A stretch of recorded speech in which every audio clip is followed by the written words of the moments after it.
All right, hi class. Let's go over where we studied, where we are at, and then where we are heading. We're wrapping up the semester pretty soon. So here we go. We studied with the introduction to sports and exercise psychology, which we spent about good 2 weeks so that you can develop a foundation of the field. And then our first topic was leadership, which is the topic and concept that this class is standing up, building up with the different topics. And then we moved on, third section of this course, which is understanding members and the leaders' qualities. And we spent a big chunk of time until last week to understand the people's personality, how to understand it, and the relationship between arousal, anxiety, stress, and performance, attention and performance, then motivation lecture series, 5 of them. Then now we are moving fourth section, last section, part of this course, which is understanding leadership style, behaviors, and a group process. So first topic today is social reinforcement coaching behaviors. Then I will combine group dynamics and cohesion as one lecture, and you will learn that as the last topic in this course. So why this one is not moving? All right, here we go. So today we're going to focus on social reinforcement and coaching behaviors. Let me ask you some questions about your experience, okay? So how would you like to be acknowledged and praised publicly? Like somebody says, great job, you Johnny, great job, you Jessica. Does it make you feel like continuing and changing your behaviors? Do you really like all of that? Does that positive recognitions and praises always work? Can it be too much? All right, next question. It's the other one, criticism and punishment. How would you like to be punished? When you get punished, do you feel like you're changing the behaviors? Or you stop their behaviors? Is criticism and a punishment always negative, bad? Have you seen anyone appreciating punishment and negative criticism?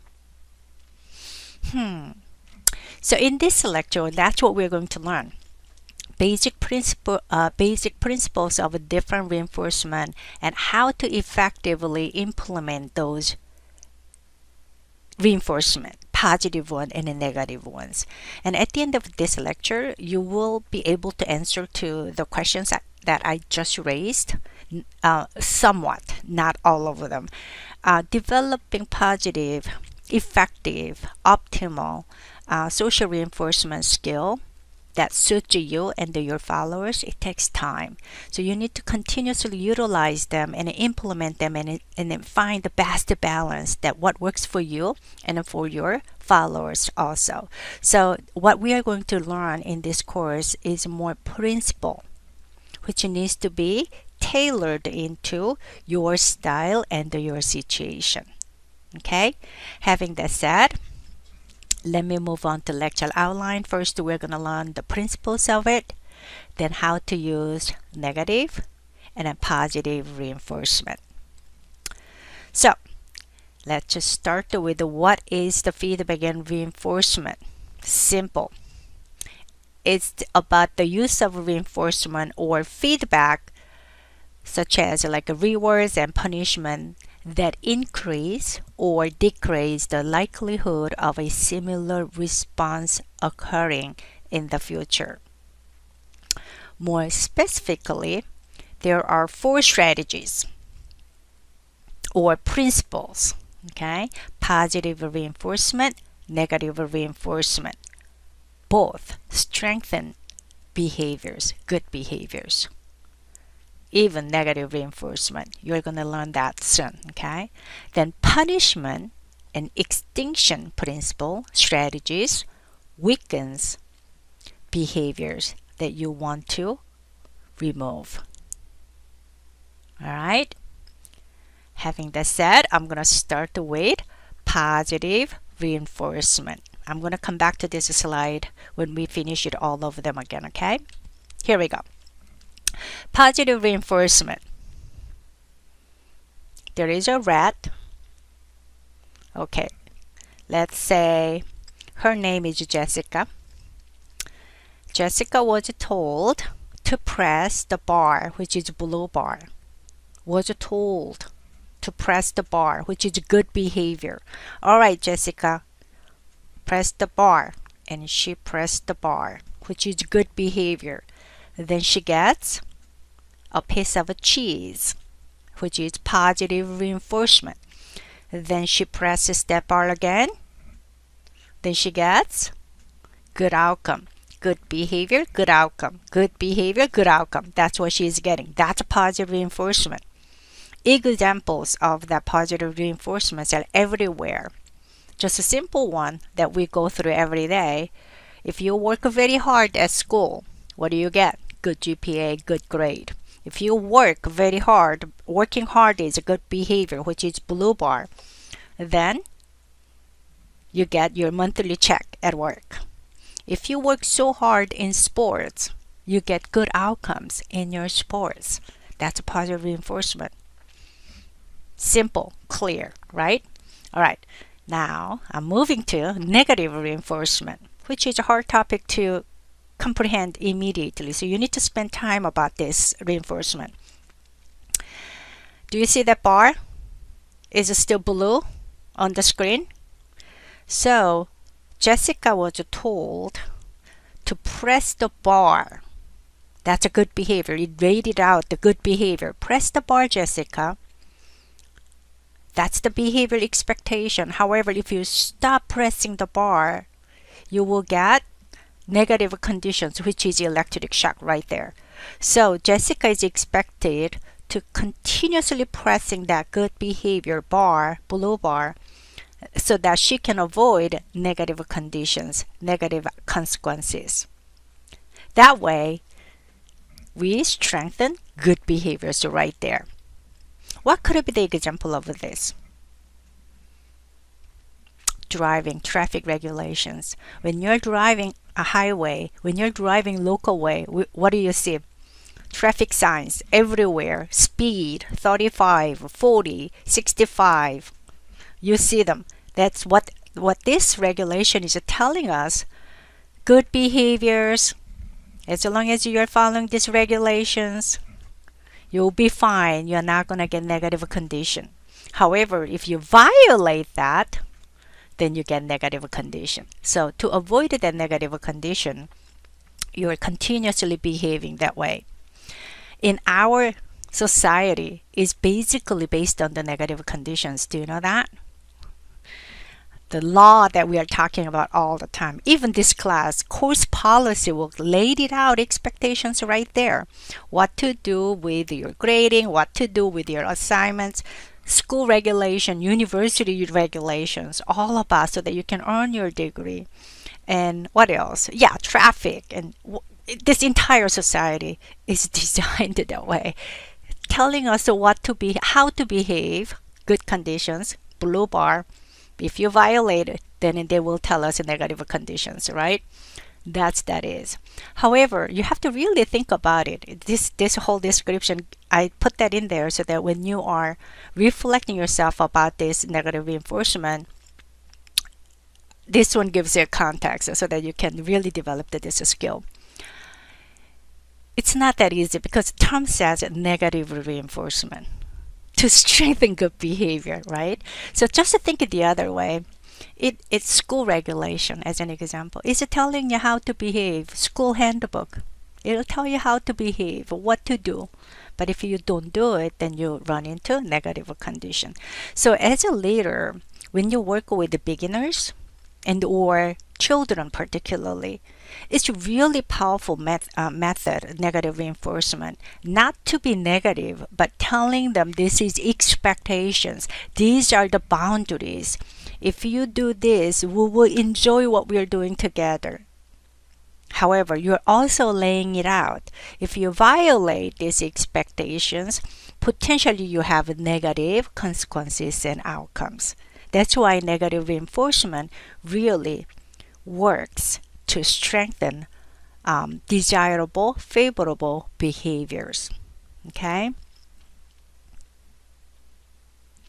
Look at this negative reinforcement example in a course syllabus that I end up grabbing it from when I was a university committee to review all course proposals, and I saw it from there, and I was looking at it like, oh, this is a class policy about cell phone.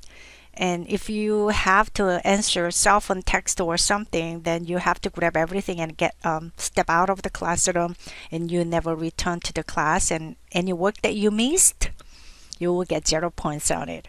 And I was looking at it like, ooh, this is not the expectation and course policy. This is a punishment statement here. If we put too strong negative reinforcement like this, it creates a negative climate around what you do and not effective. Negative reinforcement, this is not negative reinforcement, okay? This is more punishment based negative reinforcement, punishment based course policy, which we need to be careful when we use a negative reinforcement as our strategies. So we just learned the positive and negative reinforcement, which both strengthen desirable behaviors. Positive reinforcement, good behavior, get good outcome. Negative reinforcement, you follow through good behaviors that you're told to do it. Do not stop doing it so that you don't get into negative conditions. That's both. From cognitive emotional standpoint of a human being, which strategy is more effective in short term? Which one is more effective in long term? Think about it. Negative reinforcement, positive reinforcement. Which one can be more effective to strengthen good behaviors in short term and long term? Negative reinforcement is more effective in short term right away because you're laying it out. This is expected good behaviors. Then you can shape their behaviors right there and responses and expect it so that they can meet the expectations, right? However, in long term, if you're continuously working based on the negative reinforcement environment, you get tired and you feel weary. That's just something that we not want to avoid. So as a leader, when you work with the children and or beginners, set up negative conditions, laid it out boundaries and expectations, good behaviors, right? And once they shaping that good behaviors, expected behaviors, give them more autonomy and then give them more positive feedback so that they can feel on what they are doing. So that in long term, positive reinforcement is more effective. Moving forward, here we go. Now moving with the punishment, third principle out of 4. Punishment. Now you will see Jessica has a red bar, which means don't press it. It's more based on negative behaviors. Don't do it. But if she presses that behavior, like press that bar, which is negative reinforcement, which is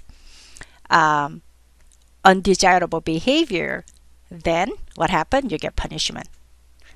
So can you see the differences between negative reinforcement and the punishment? Negative reinforcement emphasize good behaviors. Punishment emphasize bad behaviors, undesirable behaviors with the consequences, which is punishment.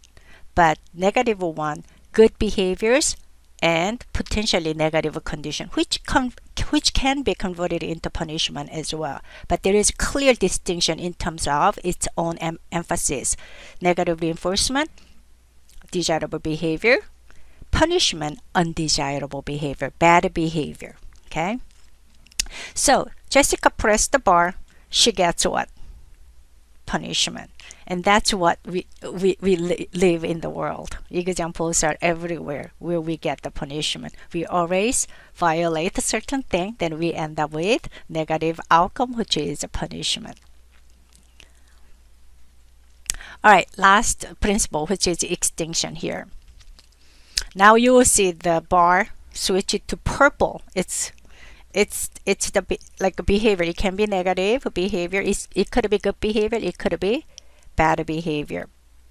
But basically, extinction principle can be used to weaken a behavior. It could be positive behavior, unfortunately. It could be bad behaviors. So as an example, students act out to get attention in your classroom and your teacher, and throwing tantrum to get attention. And if you keep giving that attention, then you're strengthening that undesirable behavior, right? So what you need to do not pay attention. It's not like ignoring it, honestly. Students throw the tantrum, you just ignore a little bit. Do not give the attention. As you're not responding to that behavior slowly winning down. And then I have used this one in my classroom too. There was one student one time raising hand all the time and answering every single question that I throw to the class. In a classroom supposed to be more balanced, right, with all students having opportunity to engage, but the students was keep putting hands up to answer every single question, which is good. Students want to engage, but too much, and I want to give opportunities to other students, right? So I slowly turned my head and looking at other students, not ignoring him though. I picked him once in a while though. Then you can see that he develops a sense of what's going on and slowly reducing his putting hands up behaviors, which is undesirable behavior in the classroom setting. So that's the extinction that you can use. So principles of reinforcement. Positive reinforcement, negative reinforcement. Strengthen good behaviors. Punishment, extinction principles weakens bad behaviors. Okay? My next question with these 4 principles. Does it work as it is described? If a positive reinforcement, negative reinforcement there, then you always strengthen good behaviors. And then the other 2 always weakens bad behaviors? Maybe not. It's not that simple. Do you remember SR approach versus SCR approach? If you're using these 4 principles and strategies with your dog and cat, your birds, to train them, it's more likely to work. However, we are dealing with what? Human being. Human has what? C here. SC, thinking through, R, respond. Right? That's the key here. So why principles of reinforcements are more complex than what we would think? That's why it's not that simple to utilize this social reinforcement, particularly with the human being. Because people react differently to the same reinforcement because, like I said, they perceive it, they interpret it differently. If you say negative ones, someone could, your follower could perceive it as, oh my God, my coach cares about me, and take it as a positive reinforcement and respond. You give really high positive reinforcement to your player, but that person could perceive it, oh my God, he's giving me positive reinforcement all the time because I'm not good at it. Do you see that? How they perceive it differently? That's why. Also, sometimes people are unable to repeat the desirable behavior.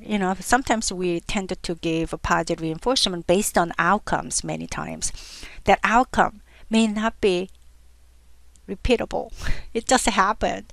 And then they get discouraged. So that's the problem, that, reinforcement doesn't work as you expected. Also, people receive different reinforcers from different people and different situations. Coach says ABC and a mom says CBA. Then what do you think they will follow? whoever has more power, right?